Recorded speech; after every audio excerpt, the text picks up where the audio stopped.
Bismillahirrahmanirrahim. Alhamdulillahirabbil alamin. Allahumma shalli wa sallim ala sayyidina Muhammadin wa ala alihi wa ashabihi ajma'in. Subhanaka la ilma lana illa ma 'allamtana innaka antal alimul hakim.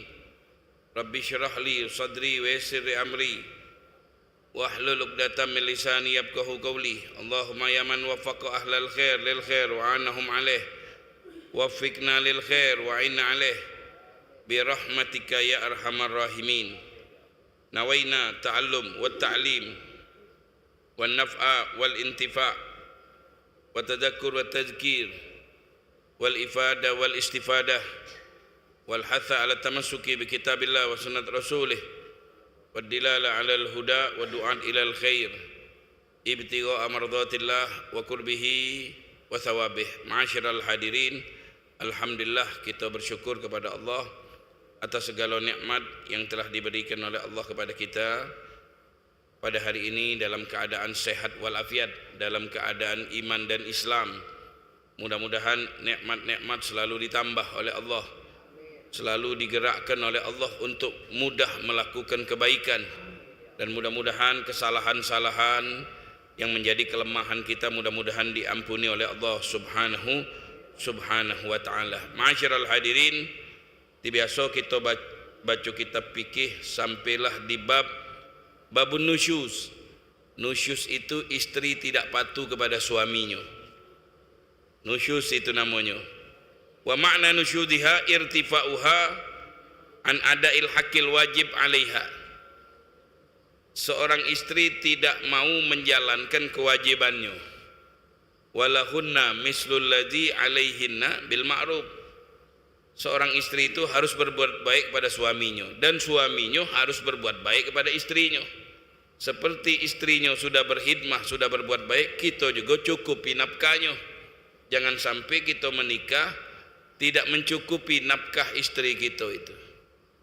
Jadi kalau sudah muncul atau khawatir nusyudal mar'a wa idza khafa az-zawj, kalau suami khawatir istrinya melakukan nusyuz, membangkang, wallati takhafuna nusyudahunna fa'idhuhunna. Apabila khawatir suami kepada istrinya yang membangkang, maka nasihati dia. Contohnya, tanda-tandanya tadi yang biasa sejuk, mengut gainya. Dah lemak lagi, ngomongnya nyengak-nyengak, misu-misu sana. Bini yang tadi mulai ngamuk. Kalau mengutuk, biasa itu sifat betina. Kalau mengutuk tidak nusyud, memang mana ada betina yang tidak mengutuk. Ada tak di alam semesta ini perempuan tidak pernah mengutuk? Itu biasa itu, jadi tidak dianggap. Memang hampir 99,9 kecuali yang bisu ngutuk kalau itu bini itu, hampir kata-kata. Pernah sahabat Nabi ngeluhkan bininya yang kurang ajar sama Sayyidina Umar. Gaginya Sayyidina Umar nak ngeluhkan bahwa bini aku tiap pagi mengutuk, katik mulo katik hal, ngoceh, ngamuk bahasa kita tidak mengutuk. Sampai ke rumah Sayyidina Umar, dengar Sayyidina Umar lagi dikutuk bininya. Balik dia, habis ngetok pintu balik. Sayyidina Umar keluar nengok, panggil, ngapa kau belagi ini? Sini dulunya. Dah, tak usah katanya. Sini dulu kata Sayyidina Umar. Cerita apa dia masalahnya? Sama senasib gitu, kena gutuk bini pagi-pagi katanya. Jadi Sayyidina Umar dia mengutuk tu, diam ke baik, jangan dimbek hal, jangan dimbek geti. Dia nyuci baju, dia masak makanan, mungkin pengaruh kesel. Jadi kalau pengaruh kesel ya macam itu. Nah ini nusyud ini tidak menjalankan kewajibannya. Apabila sudah muncul an-nusyud, mana caranya? Wa'adhaha, nasihati. Ini kita merengut, ngajang gini, ngajang gitu, belagi dari rumah, metu tanpa izin. Nah itu nusyud kalau itu. Nasihati, juga tahu nasihati.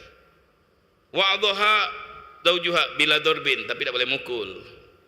3 wong ni boleh mukul tapi dengan syarat jangan berlebihan.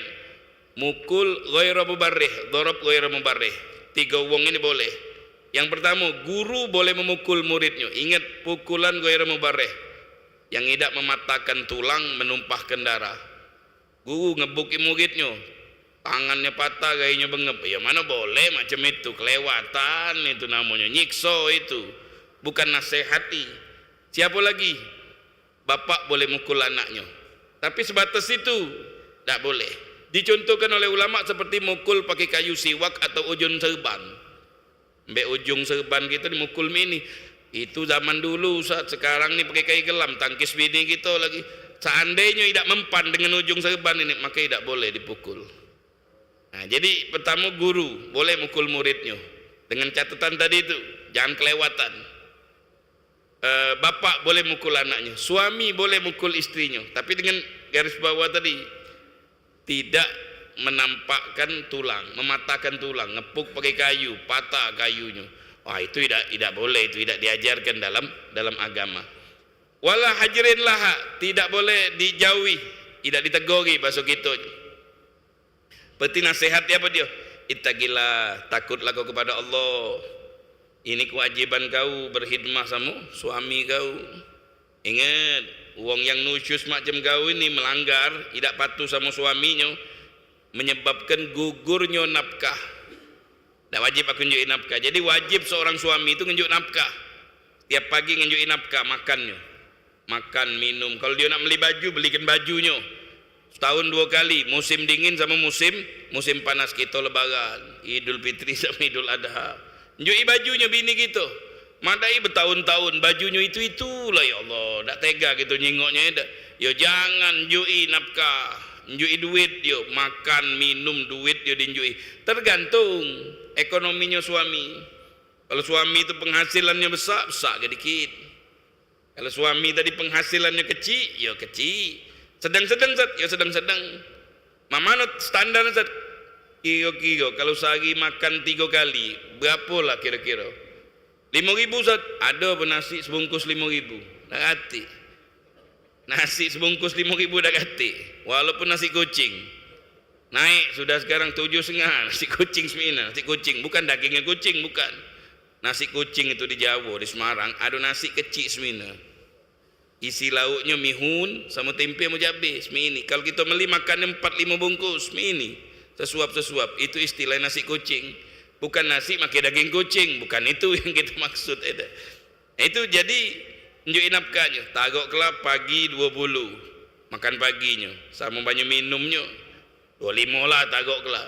Siang 25, malam 25, 75 untuk dia makan itu. Tunjukin nafkahnya 75. Kalau kayu sak sedikit. Kendang sama telur 20 lebih, pacak 30 40 atau 50 sehari. 50 makan pagi, 150 kalau dia kayu, atau 200 sehari. Kali ke sebulan? Kali kelah berapa? Nak bulanan apa nak hari? Wajib dia nunjukin nafkah itu. Ustaz, anak ni berapa tahun Ustaz tidak nunjuk nafkah Ustaz? Ngutang. Alhamdulillah wong rumah ni dak nagih. Alhamdulillah baik bagi wong rumah kamu tu. Baik ini dak. Dia dak apa-apanya duit aku nunjuk ni lakinya. Nah, jadi kalau kita nak kahwin, jangan lupa bayar nafkah, nunjuki anak bini, apalagi kalau punya anak. Duit sekolah, duit bulanan, duit ini, duit itu. Kita nunjuki baru istri tadi patuh. Makanya kata Allah walahunna mislul ladzi alaihinna bil ma'ruf. Suami berbuat baik kepada istri dengan memberikan nafkah, istri taat kepada suaminya. Ya, jadi harus ada timbal balik, suaminya baik, istrinya juga baik.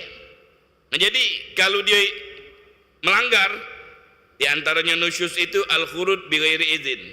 Metu dari rumah dak izin lagi, ngonyo bedal dul, dak ngabari, pergi ke mana, balik malam, pergi sama siapa. Nah, itu hati-hati, itu nusyus itu. Kalau nusyus tadi itu melanggar, nusyus ini tidak patuh sama suaminya, gugur nafkahnya. Tidak wajib kita tunjukin nafkah karena dia nusyus. Walaysa syatmu lizauji minan nusyud. Kalau suami marah-marah tidak dinamakan nusyud. Bal tastahiqut ta'dib minaz zauji fil asah. Atau kalau bini ngoceh-ngoceh, ngutuk-ngutuk, tadi udah kita ceritakan, bini ngutuk tu hampir gato-gato. Normalnya betina tu galak ngutuk. Tak katip punya bini pendiam ini. Kalau kamu kawin punya bini pendiam, jangan ngomong saat ngomong tawa-tawa be, jangan bisu. Bininya nih ada. Kalau yang normalnya mutu, normal nih. Tadi seperti itu Sayyidina Umar, nak ngelapo kamu Sayyidina Umar tentang hal bini rupa Sayyidina Umar senasib. Kena gutuk ibini kalau. Ya memang ampe gato-gato macam itu. Jadi tidak dinamakan nusyuz. Jadi kalau ada bininya ngomongnya kasar, nasihati. Payo dek, bener-bener dek kau tuh ngomong. Uang nih ini ngomonglah dengan akhlak. Coba adik tu pergi majelis, duduk belajar cara ngomong yang sopan santun. Uang yang sekolahan, walaupun di sekolah SMA, kuliah, itu beda cara ngomongnya. Uang yang tidak sekolahan ngomongnya taltu, apalagi bergaul tempat uang yang kasar-kasar. Ada. Karena watak itu ngembek di jalan. Anak kita ben. Kalau pacak mencarut ngomong misu sana misu siapa lah yang ngajarinya ini, pasti ada yang ngajarnya, ima di sekolah atau di jalan. Anak kita dikit-dikit nak gocok terbang sana, ay kau ni habis nonton Ultraman jadinya, iyo nian katanya manting-manting kong, nah Smackdown kawan ni tontonannya, karena paling cepat terpengaruh. Betino juga paling cepat, bahkan lanang juga macam itu. Kalau ngomongnya sengak kasar, tak pernah lembut, kau ni kumpulnya sama siapa ni, nah itu pengaruh itu. Jadi watak tabiat itu dia bisa nyuplik dari kawan-kawannya. Makanya kalau kita berkumpul carilah wong baik-baik, kakek nular jadi baik. Itu pengaruhnya kawan itu. Almar'u ala dini khalilihi kata Rasulullah. Seseorang itu tergantung kawannya. Falyandur ahadukum man yukhalil. Jingok-jingok kamu kalau nak bergaul, jingok-jingok. Kalau nak kasar duduk sama preman, nyangar-nyangar, masang tato langsung. Kalau nak pakai kopiah, betul duduk sama ustaz. Besok langsung beli kopiah. Ini kayu siwak duduk. Oh, ini baru majelis 3 hari, jiwang langsung macam ini. Nah, ini pengaruhnya. Fal yanzur ahadukum man yukhalil. Kamu duduk sama siapa, itu bakal mempengaruhi kamu. Kemudian faida abad ngelawan makin kasar, dinasehati, nolak istri kita, ila nusyud hajaroha. Tinggalkan dia. Tinggal tidak tidur sebilik sama dia, bilik lain kita tidur. Karena ini nyakit hati dia ini, nyakit hati dia. Hajaroha fil majja wa hiya firashiha. Kalau tidak negur gesat boleh Ustaz. Wa hujranil kalam haramun mimma zada ala salas ayam. Kalau tidak negurkan boleh, tapi 3 hari be. Lebih dari 3 hari tak boleh. Makanya tidak berteguran, tidak beromongan tu cukup 3 hari untuk mendidik dia. Tak boleh kita tidak berteguran sampai bertahun-tahun. Ada lagi yang sampai sematian. Itu tidak boleh, hukumnya haram itu. Tidak negurkan sampai wong tu mati. Ya Allah, sebab ribut sebab apa dia? Ya mungkin sebab apa tadinya berkawan, sekarang tidak berteguran lagi. Banyak ini. Ya jangan yang macam itu. Jangan sebab dunia kita ini merusak akhirat kita. Itu usahakan. Jangan gara masalah duit, utang piutang tak maya. Berapa utangnya? 50.000 ya, 50.000. Mbek meja. Gawak duduk depan lorong kita. Buat makanan jual boleh 50.000 3 hari kelamuan. Madai kita nak beribut nak ngancurkan akhirat kita. Dunia ini sementara. Bukan lantaran dunia akhirat kita hancur. Jangan. Banyak orang beributan gara-gara dunia, duit. Ini jahatnya duit ni tadi. Gara-gara duit sepele, akhirat kita rusak. Ada. Walal akhiratu khairul laka minal ula. Akhirat itu segalanya dalam hidup kita. Buat apa hidup di dunia kalau ngerusak akhirat kita? Jangan sampai akhirat kita rusak. Masalah sepele, ya kelagan bebek dia dalamnya sudah. Bila perlu kita maafkan kalau kita baik. Itu bergaul dengan cara yang baik. Jangan gara-gara ini rusak. Tidak berteguran. Apa hukumnya tidak bertegur? Tidak beromongan. Tadi beromongan ada sebab masalah, ya masalah macam-macam. Salah paham, tidak kurang tabayun. Ada macam-macam masalah duit, masalah anak, masalah keluarga. Kalau tanggo, masalah tanggo, muang sampah sedikit tidak berteguran. Sampah. Nasi sebungkus, bungkus sampah tu menyebabkan bidadari 70 ekor tu liwat. Surga yang besar itu liwat, keriduan Allah liwat. Gara-gara apa dia? Bungkus mie ini. Alang kebuyannya gitu. Tidak bakalan kita hancurkan. Seandainya dunia dan seisinya menyebabkan kita hilang gara-gara dia ni, tidak bakalan kita nak buang akhirat. Akhirat tu lebih mulia. Jadi tidak berteguran lebih dari 3 hari hukumnya haram. Hukumnya haram. Tidak boleh. Amma fi salasati ayyam fa'agul fala yahrum. Boleh. Tak aku tegur ke Ustaz, dia Ustaz 3 hari. Ngapa? Nak ngajari dia. Jadi dia tu ini, anak aku ni Ustaz keluar malam terus Ustaz, balik malam, tak kunjuk rai Ustaz. Ya tak apa-apa. Untuk apa? Ya untuk biar didik dia Ustaz. Jadi dia takut sama kita, besok-besok dak ngulangi lagi. Kayak metu malam minggu melok berdemo.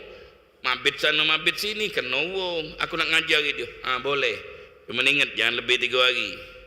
3 hari tidak boleh. Qala tahrim fi mazada ala salasati ayyam. Kalau lebih 3 hari keempat ngomong gitu. Tidak boleh tidak ngomong. Itu tidak boleh.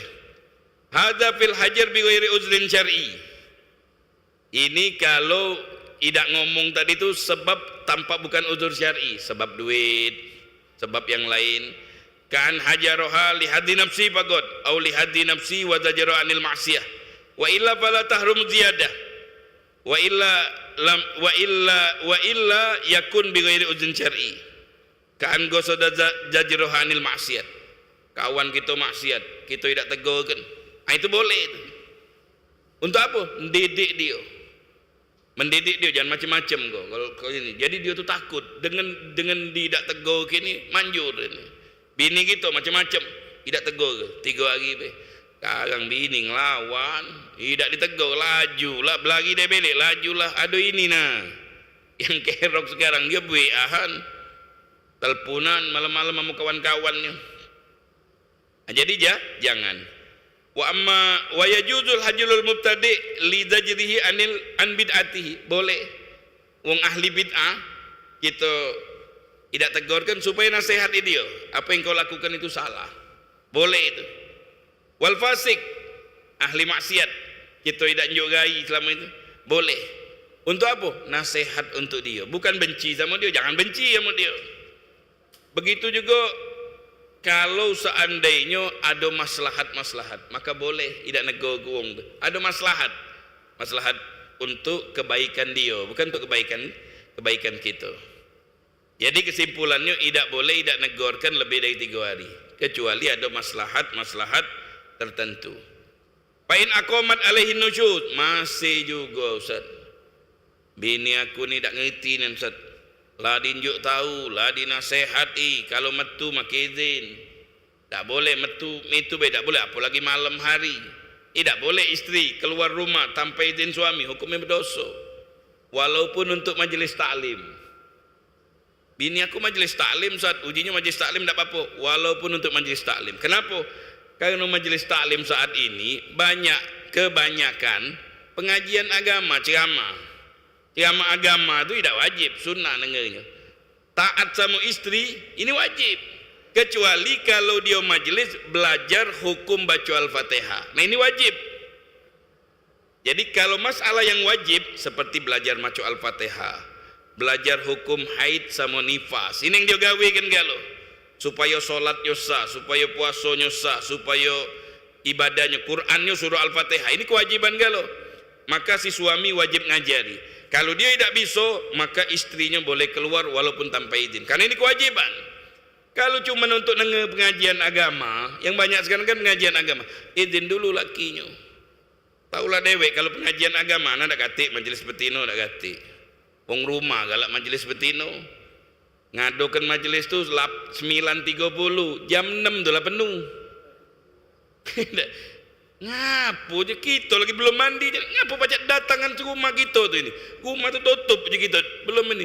Kaget takut tempatnya katanya. Oh yo gusti dulu nah laki kamu. Nah itu kewajiban itu. Jangan disalahkan apa dek gurunya yang ngajar. Tidak diajar, maka ditulis kita diumumkan jangan datang sini kalau belum tugas kewajiban rumahnya. Ini belajar ini sunnah tidak wajib, ini nah yang wajib nah. Kadang-kadang dia nilai segala sesuatu itu ibadah bukan make agama, make otaknya. Kalau datang duluan, boleh berkahnya banyak. Iya bener. Duduk di depan nyingok gurunya no berkah Ustaz iya bener. Ini nah kewajiban kita nah. Urusi dulu laki kita yang di rumah. Enjoi kopi belum? Enjoi makan belum? Nak metu dari rumah, izin dulu sama dia. Kalau dia boleh, anak yakin kalau jam 6 metu, kalau izin sama lelaki tak bakal ni boleh. Yakin anak 99%. Kau tu rumah tangga lagi belum masak, anak bininya kemana? Nah, jadi jangan, kecuali kalau dia lah masak, edaklah siap, makanan siang udah disiap ke lakinya. Ngomong dulu uji lakinya, lajulah dek. Kalau untuk agama aku nerima dek, biar kau jadi orang baik. Lakinya ngizinkan, nah baru boleh jam 6. Kalau lakinya tidak ngizinkan, mana boleh? Boleh dosa malahan, bukan boleh pahala. Kenapa? Ini wajib, ini sunnah. Jadi bedakan mana ibadah wajib, mana ibadah sunnah. Wong bagusnya ibadah sunnah, ibadah wajib dah bagus. Sami mawon. Solat duhur sama solat qobliyah ba'diyah, yang mana? Duhur lebih bagus. Solat qobliyah ba'diyah itu sunnah. Silian qobliyah ba'diyah khusyuk no sampai tertangis-tangis. Gen duhur hayal. Lah salah yang macam itu. Ini biasanya ngelakukan wong yang tidak ngerti ilmu, sehingga dia ngutamakan yang sunnah, ngelupakan yang wajib. Yang enggak share lagi bulan Ramadan, giliran solat tarawih, masya Allah, habis solat isya tidak solat sunnah, ba'diyah sama qobliyah isya itu lebih abdul daripada solat tarawih. Jadi kalau solat tarawih jangan lupa qobliyah ba'diyah itu solat isya.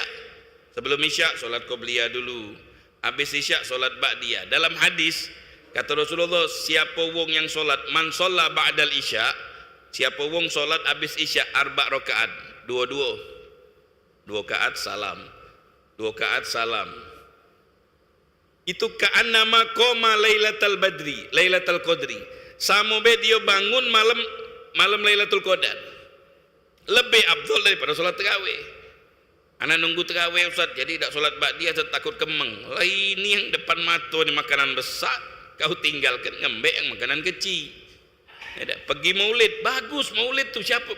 Jangan kaget, oh ini Ustaz ni macamnya lah berubah, ini anti maulid ini. Bukan itu, bukan. Maulid itu anjuran, vitamin. Dengan kita hadir maulid, Masya Allah makin cinta sama Nabi. Itu bagus. Tapi jangan menyebabkan hadir maulid, solatnya liwat. Ambek ngotai. Mancing, modal 3 juta Ustaz, umpannya no. Pisang makin madu. Oh, bolehnya apa dia? Iwak seluang tinggi kok. Sudahlah, usah mancing. Datang ke 16.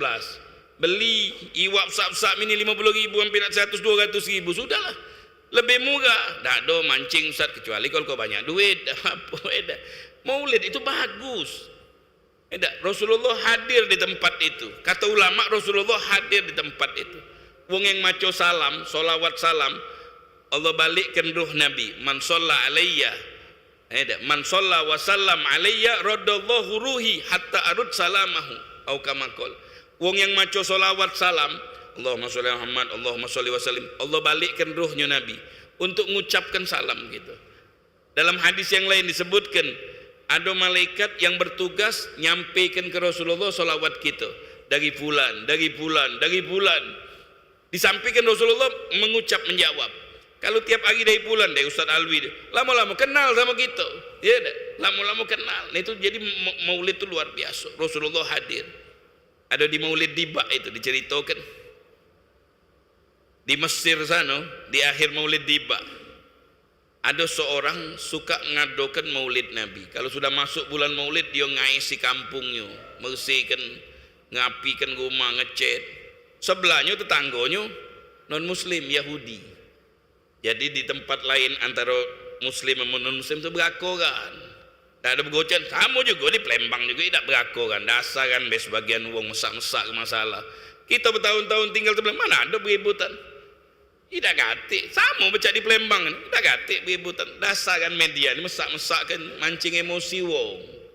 Jadi wong Islam itu dijatuhkannya, dihinonya untuk menjatuhkan. Nah itu tidak benar.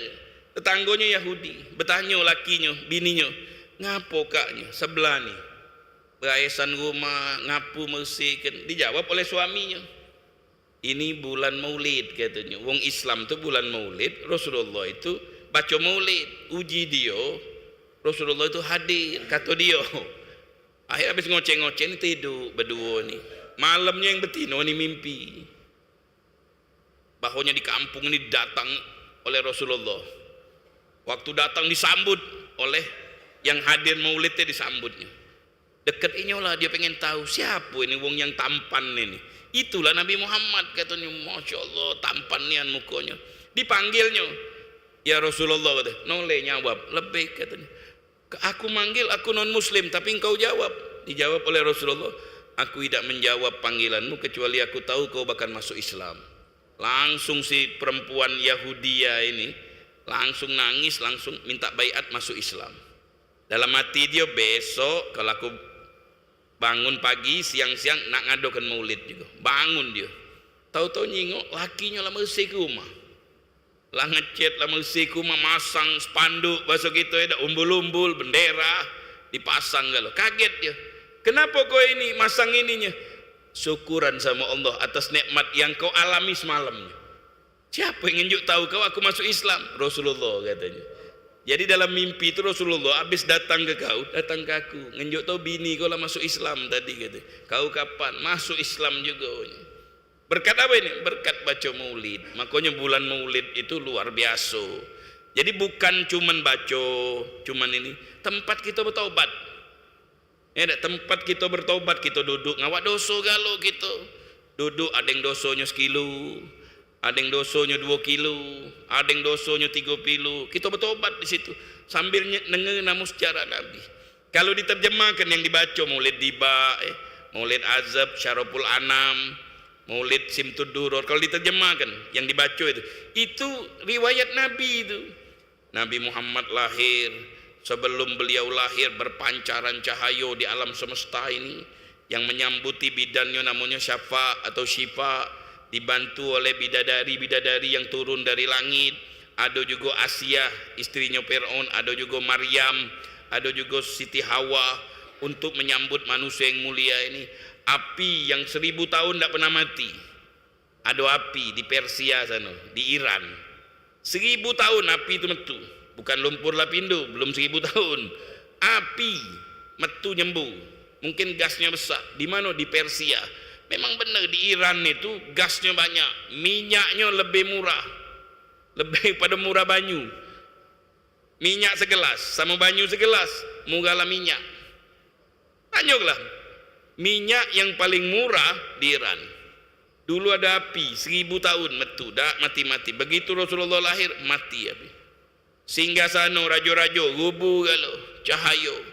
Hatta nadartu gusura, saya sampai aku melihat gusur gedung-gedung Rum di Romawi sana, di Eropa gedung itu kejinguan. Dari mana? Dari kota Mekah. Dari Palembang ke Jakarta kejinguan? Dah kejinguan. Dari Mekah gedung-gedung besar yang bertingkat itu kejinguan dari Mekah. Siapa yang nyingok? Bidannya. Kenapa? Karena cahaya Nabi nah itu isinya maulid itu dia. Mana diharamkan dengan sejarah Nabi.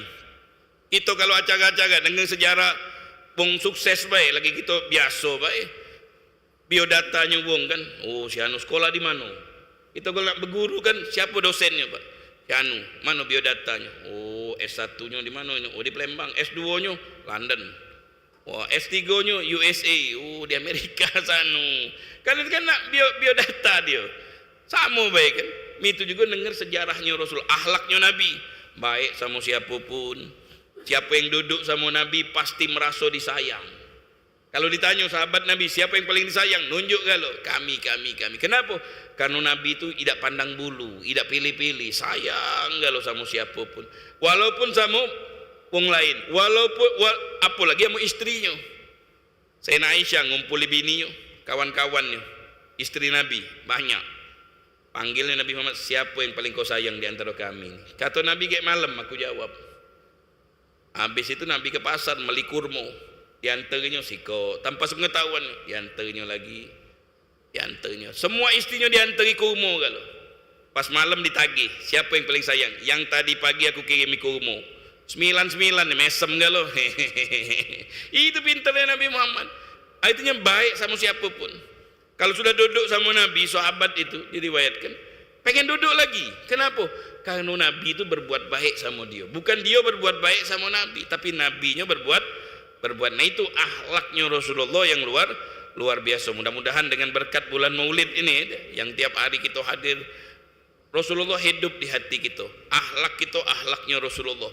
Mudah-mudahan Islam dimuliakan oleh Allah, umat Islam dimuliakan oleh Allah, bisa mengamalkan syariat Islam, menjadi hamba yang taat. Wassallallahu wasallam ala sayyidina Muhammadin wa alihi wasallam. Alhamdulillahirabbil alamin. A'udzu billahi syaitonir rajim. Bismillahirrahmanirrahim.